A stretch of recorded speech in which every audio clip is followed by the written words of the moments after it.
Alabama folk singer is dead after she was attacked by a pair of coyotes. What is the monkey doing? Tell me what the monkey... He hit your face off! We actually have a trainer in the water with one of our whales. If I show weakness, if I retreat, I may be hurt, I may be killed. Baby Azaria Chamberlain was taken by a dingo back in 1980. Whoa! What was that? This is a new theme song I'm hearing? Yeah, it's right. Guys, after 25 episodes, it's time with a bitter heart, with a bitter heart, that's not a saying, with a heavy heart, in a bittersweet mood, it's time that we farewell our beloved, our treasured African drum circle. As you know, every episode begins and ends with a beautiful chorus of drums that are performed live in my bedroom. Unfortunately, the podcast hasn't been making enough money, or any money, and so I'm unable to afford the hiring of 10, well, I'm going to be frank, incredibly muscular African drummers who just sit in the bedroom the entire time while I record the episode just to play an intro and outro. It's been a great time, but unfortunately, you know, it's not worth it to me. I can't keep them around. This is a business. Okay, it's a business decision, boys. They're still looking at me. They're here, by the way. I didn't tell them about this until now. I'm sorry, you've been replaced by, a licensed piece of music and some edited news footage. I'm sorry. What do you want me to do? Get out, please. Thank you. Leave the drums. Yeah. It is sad, though. Let's have a moment's silence for the African drum circle. And I think that's sufficient. Okay, welcome back to Man Eaters, the only true crime podcast on the internet where all the killers are real animals. I'm your host, James, and today we are trying something new. Correct. Not only are we trying a new theme song, we also have a new episode format ready today. That's right. No shitty, stale podcast for me. Well, it still is that, but we're going to try something a little bit more, well, I don't know, flashy, mysterious. Today, we're talking about killer cryptids. If you're reading that title on your podcast app or wherever you're reading it, you'll notice it's spelled with a K. Cryptid's not spelled with a K, it's spelled with a C, but the double K thing was just to be cute. I also couldn't add another K word on there because then it would be KKK, and I've said it on this podcast before, and I don't care if I have to say it again, all right? And I don't care who comes after me for this. I think that in many ways, the KKK are bad, okay? And that's my firm political belief. I'm sorry if that offends anyone out there, okay? If that offends any of you racists, okay? I would have thought the fact that I had an African drum circle in my bedroom would be more upsetting to you than that. But what? Huh? What am I talking about? Oh yes, killer cryptids. So we've covered cryptids before, or semi-cryptids as I like to call them, in a couple stories. We talked about it in the Beast of Gévaudan, and the Maloway Terror Beast. These were kills committed by creatures that we are relatively certain are animals. We just don't know exactly what animal they are. The killer cryptids that we're going to be focusing on throughout the next year or so of the podcast, they're creatures who cannot be identified as any earthly animal that we know of. They don't have a earthly rationalization. In a lot of cases, the best explanation is a supernatural one. And so that's what we're talking about today. A little bit more mystery, a little bit more, I guess, true crime in it for you today. We're talking about one of my favorite cryptids today as well, and one that's kind of unique in that people did die. As a result of this creature, maybe you can be the judge, but people did pass away in connection to the story that you're about to hear. So we're talking about the Mothman, a staple of West Virginian folklore. If you're from that area, I'd love to hear your thoughts on this story, and I'd love for you to reach out to me after the episode and tell me what you think about the Mothman. Do you think it's real? Does anyone you know think it's real? Does anyone you know, have they spotted it? Because another unique thing about this is that this is a relatively recent discovery in air quotes, because, it's a cryptid. We don't know if it's real or not. But it is relatively recent. I believe in the 60s was the first time it was, quote unquote, spotted. So Here we go. I think we should just jump into this. This is the Mothman. Welcome to the first episode of Killer Cryptids, and please enjoy. The Mothman is a staple of North American folklore. In fact, outside of Bigfoot and possibly the Chupacabra, Mothman is perhaps the most well-known and most documented cryptid in the United States, prevalent enough to have his own statue, book, and feature film based on him. The Mothman is also unique in cryptid lore, as it's one of the only mythical animals to have documented and confirmed human deaths associated with it, although we will get into that later. The Mothman is said to be a humanoid creature that walks upright and has wings. His appearance is more like a huge humanoid owl than it is to a moth, despite the fact that newspapers were the ones to give him the term the Mothman. His skin has been described as black, grey, or even brown, but more often than not, it's darker colours. If he has hair, it may also be black, grey, or brown. It is said that the Mothman can fly at speeds greater than 100 miles per hour, has a wingspan of at least 10 to 15 feet, and stands at approximately 7 feet tall. It's also been said that he doesn't have a head at all, and that his two enormous crimson eyes are actually embedded in his chest. There have been reports that these eyeballs glow, or at the very least are reflective. It's never been fully stated what his face looks like or how his feet looked. One eyewitness who was able to get a good look at the face could only describe the details as being awful and monstrous. She suffered from dreadful nightmares and became dangerously close to having a psychological breakdown. In fact, anyone who was able to obtain a good look at the Mothman reports experiencing severe dread and psychological discomfort, which can sometimes endure for months or even years following the encounter. People have been reported feeling an overwhelming sense of pure evil whenever they look into the Mothman's eyes. The Mothman is able to fold his wings on his back and walks with an odd shuffle that some eyewitnesses have likened to that of a penguin. When he flies, he spreads his wings and takes off in a vertical direction at a high rate of speed. After achieving a certain height, he levels off and continues in the direction he chooses. Only when he's taking off can you ever catch a glimpse of him beating his wings. The flying pattern of the subject was frequently characterized by witnesses as a straight up, like a helicopter. He's able to fly faster than any natural bird ought to be able to fly, and many victims have claimed that the Mothman's favorite activity was chasing vehicles. Now that we know what the Mothman reportedly looks like, let's talk about the first time a human being reported seeing him. The year was 1966 in the state of West Virginia. On a frigid November evening, 5 men were preparing a grave for burial at a cemetery near Clendenin, WA. As the men worked, something caught their eye that none of the men could explain away with any earthly rationalization. From a nearby tree, a creature lifted itself into the air with its brown wings. The men maintained after hours of interviews that the creature was no bird, bat, or any other known animal. All 5 of the men swore on their lives that this creature was a humanoid. After this initial sighting by the 5 gravediggers, the creature was sighted in multiple locations across West Virginia and the surrounding states of Ohio, Maryland, and Virginia. The largest number of sightings seemed to happen in an area known to the locals as the TNT area. The TNT area was a region near the old abandoned West Virginia Ordnance Works. The Ordnance Works was an abandoned munitions supply point north of Point Pleasant. It manufactured and stored ammunition and dynamite.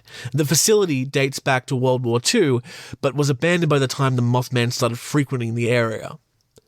Surrounding the TNT area were woodland forests, grassy clearings, and a thick concrete dome called an igloo that was used to store gunpowder. Crisscrossing underneath the munitions facility were abandoned tunnels, many of which had collapsed, been sealed off, or flooded with water. A fisherman who was in the TNT reported that chemicals had been left to seep into the ponds and the area was deemed an environmental disaster area. It was among the most polluted sites in the US. Some conspiracy theorists claim that these chemicals may have a link to the Mothman, but the fisherman discovered the chemicals in 1979, a full 13 years after the creature was first reported. Anyway, it was the TNT area near Point Pleasant where the Mothman popped up again. On November 15, 3 days after the initial sighting by the gravediggers, 2 young couples would encounter the frightening cryptid. Roger and Linda Scarberry were driving in Roger's black 57 Chevy Bel Air with their friends Steve and Mary Millette when Linda suddenly started screaming. When the others asked what was wrong, she simply pointed out the side window. Through the darkness, the four youngsters saw a pair of glowing red eyes that were reflecting the beams from the car's headlights. Steve looked harder and was the first to notice that the creature that the eyes belonged to was human-looking, 7 feet tall, with big brown wings folded on its back. What happened next is up for speculation. One account states that the creature retreated around the corner of a building of the power plant. They said that the creature didn't run, but it stumbled as if it was finding it difficult to keep its balance. The group was so close to the animal that Linda stated you could see the muscles in its legs. Another account says that when the Mothman saw the interlopers, it spread its wings and started pursuing the car. Both versions of the story end with the couple fleeing down Highway 62, terrified and confused at what they were seeing. Linda yelled at Roger to speed up after she spotted the creature on a hill next to a large billboard. The Mothman then spread its wings and flew straight up into the sky. The four arrived in town, and after confirming that the creature was no longer pursuing them, Roger parked the car and they discussed the strange events of the night. Ultimately, the most skeptical of the group, Steve, managed to convince the group that all it was that they saw was an abnormally large bird, possibly some kind of owl. In an attempt to face their fears and prove Steve's hypothesis right, the four drove back to the TNT area along Highway 62. Pretty quickly, the group found the animal again, and to Steve's horror, they found that whatever it was, it certainly wasn't a bird. In that instant, the headlights landed on the Mothman, the creature flew up vertically into the sky with an incredible speed and disappeared into the trees. Upon arriving back in town, the terrified group this time went to the Mason County Courthouse and told their story to Sheriff George Johnson and Deputy Miller Holstead. 2 hours later, the police began scouting the area, but came up with nothing that pointed to a supernatural Mothman. A press conference was held the next day, and a local newspaper picked up the story. Linda was reported saying, "I wish we had never seen it. I wish someone else had seen it." It was this media storm that caused others to come forward with stories of previous sightings. It was the Scarberry-Millette sighting that started the Mothman hysteria. On November 16th, an issue of the Point Pleasant Register brought the Mothman story to the public eye. The headline of that issue read, "Couple sees man-sized bird. Creature. Something." The TNT encounter was an absolutely traumatic experience for all four individuals involved, and the morning of November 16th, Linda Scarberry was rushed to hospital by her father, who claimed she was suffering from a mental breakdown. Roger Scarberry stated, "I'm a hard guy to scare, but last night, I was for getting out of there." Over the next 13 months, there were various other alleged sightings of the Mothman in Point Pleasant. In fact, there were an estimated 100 sightings, although many of these went unreported, so the number could actually be lower. Allegedly, several witnesses who claimed to see the Mothman were harassed by the Men in Black, who warned them not to speak about the creature publicly. Many people claim the Mothman is a herald of impending disaster. Some people claim that the Mothman has visited places like Freiburg, Germany, months before a bridge collapsed there. Another Mothman visit was to the nuclear power plant at Chernobyl, and some have even claimed they have pictures of Mothman in New York days before 9/11. However, sightings of the original West Virginia Mothman seem to have culminated in the catastrophic collapse of the Silver Bridge on December 15th, 1967. The Mothman had been sighted several times near and on Silver Bridge before it collapsed in 1967, killing 46 people and injuring dozens more. 2 of the victims were never found. The official cause of the collapse was a small defect in one of the eye bars in one of the suspension cables, as well as poor maintenance of the bridge, as well as the fact it was being used for much heavier loads than it was designed for. Even so, conspiracy theorists are convinced there is an undeniable link between Mothman and this fatal tragedy. There hasn't been any good physical or photographic proof that Mothman really exists, but there have been a few photos that people thought were of Mothman. For example, a photo of a bridge taken in 2003 was thought to be Mothman, turned out to be a piece of metal tilting and falling off the top of the bridge. There have also been Photoshop pictures which were mostly done out of art and not to trick anyone. At least 2 other cryptids are linked to Mothman sightings.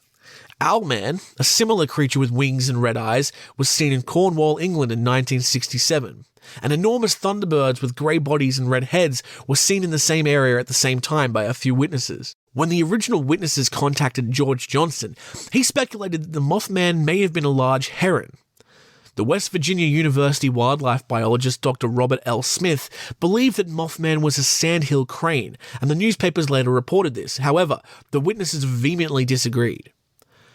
Owls were also suggested as a possible explanation by skeptic Joe Nickwell due to their eyeshine and silhouette resembling a headless Mothman. The majority of contemporary skeptics appear to agree with Joe Nickwell, but it is possible that the sightings are simply too unusual to be explained by such an animal. Identical Mothman-like creatures are mentioned in two Shawnee legends, like the Missingwa and the Whoopee, respectively.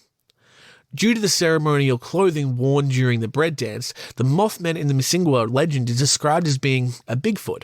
A family of Native Americans made the decision to become White Hawks and live in the forests close to Point Pleasant, according to Whoopee legend, which is also similar in that it is part of the Shawnee folklore. Some people think that the Mothman may be an angel, a demon, or the result of a Native American chieftain who was killed nearby with his son, causing a blood curse on the town. The original sighting is thought to be more in line with an illusion while driving, and other sightings could be misidentifications and calls for attention, according to the more likely hypothesis like a normal barn owl which have been proposed.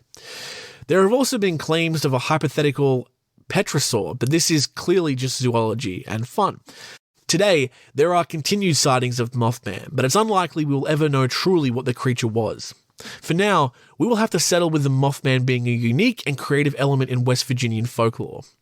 There, locals can enjoy a stroll down 4th Street, Point Pleasant, and take in the views of the Mothman statue. They can attend the Mothman Festival and soak up the cryptid-themed food and art, or they could sit back and watch the Mothman Prophecies starring Richard Gere and Laura Linney. A minor case of mass hysteria is probably the real offender here. That phenomenon occurs when a cohesive group goes through a nervous system disturbance that prompts unintentional reactions.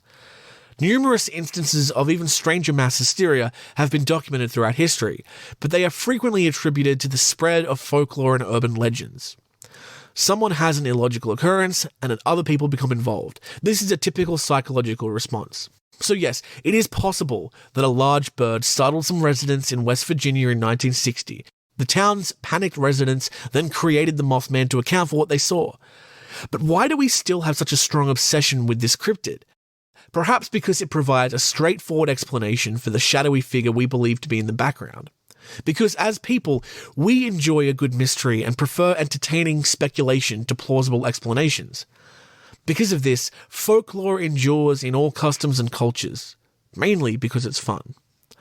Or perhaps that is just what the Mothman wants us to believe.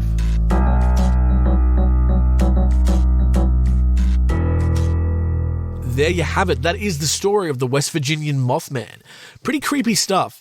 If you go on the Instagram, I'll post a photo of one of the alleged, artist descriptions of this animal. If it is real, it would freak me out.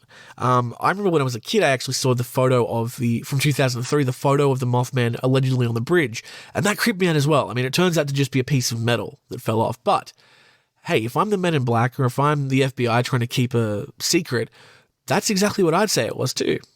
Oh no, that's not a Mothman, that's just it's a piece of metal falling off the bridge, yeah? I'm not a bridgeologist, but how often do pieces of metal just fall off the bridge, huh? What are they hiding? Anyway, thank you for listening to that story. Let's move on to another segment, the Scratch of the Day. Now, in a regular Man Eaters episode, the Scratch of the Day is when I look through the news of the day, news of the week, and I find 3 or more interesting stories involving animal attacks. Today is no different. This is still Man Eaters. It's not Cryptid Eaters, okay? Settle down. So, our first Scratch of the Day. Here is the headline. California woman mauled to death by grizzly bear was victim of rare predatory response, reports revealed. This is from the ABC. Also, thank you to Allison, big pal of the program, for sending this story in. If you have any Scratch of the Day stories that you think are interesting, please send them to my email, which is in the description below. Here is the story. I will reiterate, this is reported by ABC in America, not Australia. No, I'm incorrect. This is reported by the ABC in Australia. Okay. A California woman fatally mauled by a grizzly bear in western Montana was the victim of a rare predatory attack by a food-conditioned animal, a new report has found. Wildlife officials revealed that the bear was likely attracted to food left in and near Chico woman Leah David Lochan's tent and since left behind from recent Independence Day picnics when it attacked and killed her last year.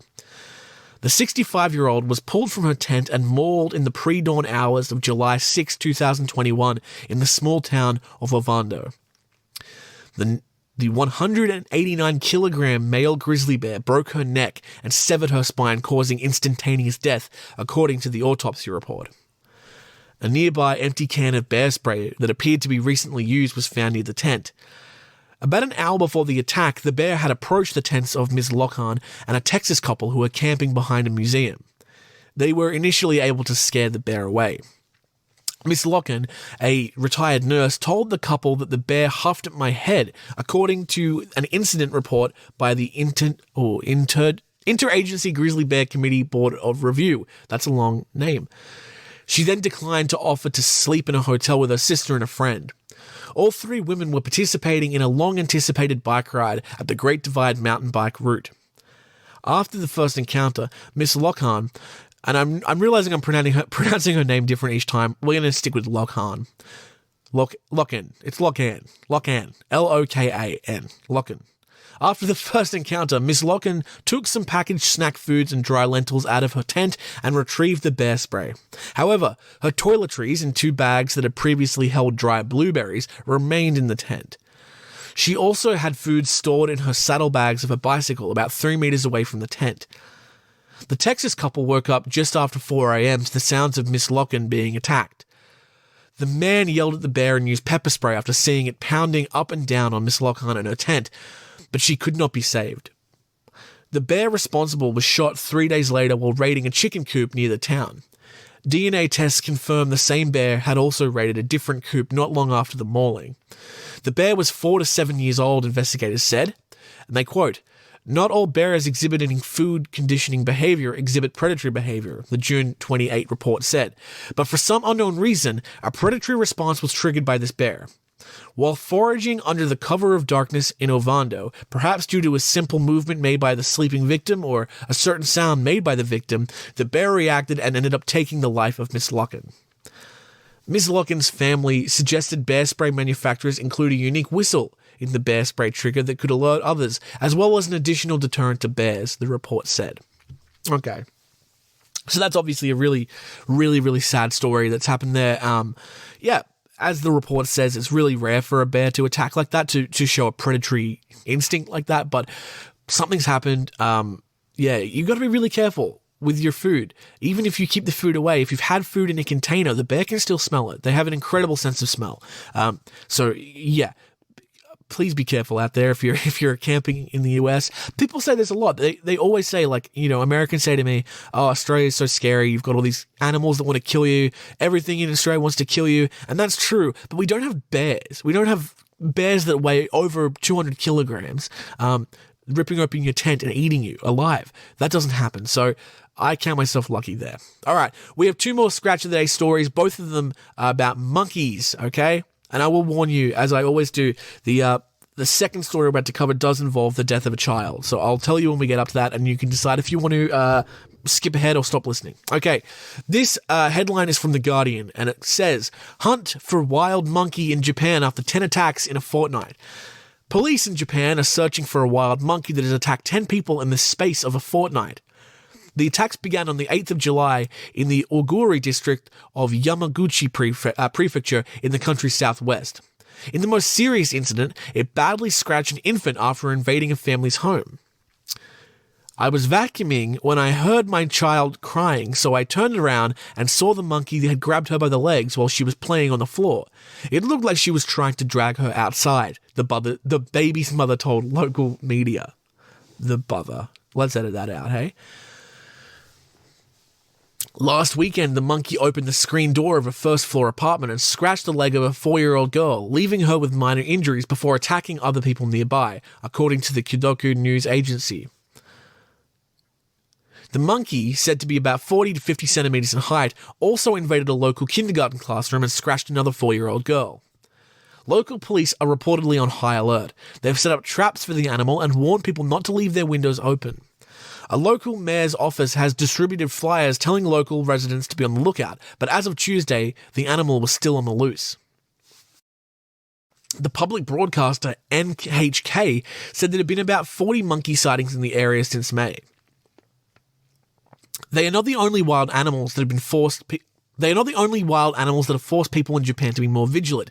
In recent years, there have been bear sightings and attacks across the country, along with a smaller number involving wild boar, including an incident last year in which 2 animals injured a dozen people at a Hiroshima park before being shot dead. The spate of bear sightings and attacks are being attributed to a shortage of acorns in the animals' natural habitat, forcing them to wander into populated areas in search of food. In depopulated rural areas, the degradation of abandoned farmland that once formed a natural boundary between the habitat and populated areas is also a factor. In the northernmost main island of Hokkaido, I've said that word before, In the northernmost main island of Hokkaido alone, the number of bear sightings rose from 2,197 last year, up 381 from the previous year. In 2020, a black bear spent more than 12 hours inside a shopping mall in Ishikawa, a prefecture, before being shot dead by a local hunter. Wow, okay, so yes, a monkey story, a boar story, and a bear story all in one. My, how fun. We had talked about Japanese bear attacks in the episode, I think it was the Sankei Betsu brown bear attacks. And I believe that attack was on Hokkaido as well, the northernmost island of Japan. So, really, really, really interesting stuff there. The final story now, and this one does involve, unfortunately, the death of a 4-month-old boy. So if you don't want to listen, you don't have to skip to the end, or I'll see you next week. This headline is, Monkeys snatch and throw 4-month-old boy off building roof, killing him in front of horrified dad. This story is quite short. And this one is it's really sad to talk about. In a horrifying incident, a troop of wild monkeys in India stole a baby from his father and threw the boy from a 3rd-story rooftop, killing him instantly. The infant's father was 25 years old, and his wife were up on the rooftop with their 4-month-old son on Friday, July 15th, in Berrili, when several monkeys attacked them. The man's wife escaped from the crazy monkeys, but the troop of monkeys cornered him. He attempted to flee, but dropped his son, allowing one of the animals to scoop him up and toss him off the rooftop. DNA India reported on Sunday, July 17th. The man who was hit by the animals cried out for help, but before other family members could arrive, the monkeys had snatched the baby boy and thrown him off the roof. The child died on the spot due to the animal attack. Okay. Wow. All right. Well, I have clearly not broken my habit of ending the show on the saddest possible story. That's heartbreaking. Obviously, we think, I don't even know what to say about that. We're gonna end the episode there. Thank you so much for listening. Especially a thank you to you if you've listened all the way through to this new format of episode. The Killer Cryptid stories are really interesting. It's a nice little stopgap between the regular animal stories. So I do look forward to keep doing them. Please tune in next week because we are going to be trying yet another format. We're going to be doing man-eater movies, where I watch a movie with man-eaters in it and I talk about it. And I don't know what that format's going to look like yet, but we'll see. So join us next week. Before we go, just a few things I do need to mention. A big thank you to Alex M. and the Newcastle Herald. They did a really great story about man-eaters in the paper on the weekend. If you live in Newcastle or surrounding areas and you got a copy, thank you for that. Thanks. Always follow Alex on Instagram if you can find her. Also, follow me on Instagram if you can find me. All the social links are in the description below. So go and do that now, please. Thank you. As always, if you want to send me stories, scratch the day suggestions, or any movie recommendations, you can send them to my email. It's maneaterspodcast@gmail.com. Again, that email is in the description of this podcast as well. And you know what? It's been a while. Give me a good review, you shitheads. It's been a bit. And of course, finally, as always, Patreon is available if you think you want to give me some extra scratch for this job that I've done. If you don't, I don't blame you. I'm not very good at it. Okay, thank you so much for listening. Have a great day. And as always, stay safe because, as we've learned, it's a jungle out there.